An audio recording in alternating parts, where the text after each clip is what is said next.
কোন গোপনে মন ভেসেছেতে শ্যামলী অনিকেতের ফুলশয্যা। সম্পূর্ণ জানতে হলে ভিডিওতে একটি লাইক করে দেখতে থাকো। জমে উঠেছে কোন গোপনে মন ভেসেছে ধারাবাহিকের গল্প। বর্তমানে যেটা দেখা যাচ্ছে, অনন্যা এবং অনিকেতের বিয়ে। শ্যামলী চাই স্যারের জীবনটা খুব ভালো হোক, সেজন্য স্যারকে অনন্যার হাতে তুলে দিচ্ছে।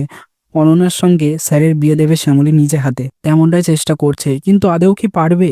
বিয়ের দিন যখন দেখবে স্যার অন্য কাউকে সিঁদুর পরিয়ে দিচ্ছে অনিকেত, তখন অনিকেত শ্যামলীর দিকে তাকাতেই শ্যামলীর চোখ দিয়ে জল বেরিয়ে আসবে এবং তখন হয়তো শ্যামলী আটকানোর চেষ্টা করবে বিয়েটা এবং নিজেই বিয়ে করে নেবে অনিকেতকে। অনিকেতও সিঁদুর পরিয়ে দেবে শ্যামলীকে স্বেচ্ছায়, আর ধুমধাম করে বিবাহ সম্পন্ন হবে শ্যামলী এবং অনিকেতের। আর বিয়েটা হয়ে গেলেই যথারীতি নিয়ম মাফিক হয় ফুলশয্যা, এবং ফুলশয্যার আয়োজনও করা হবে।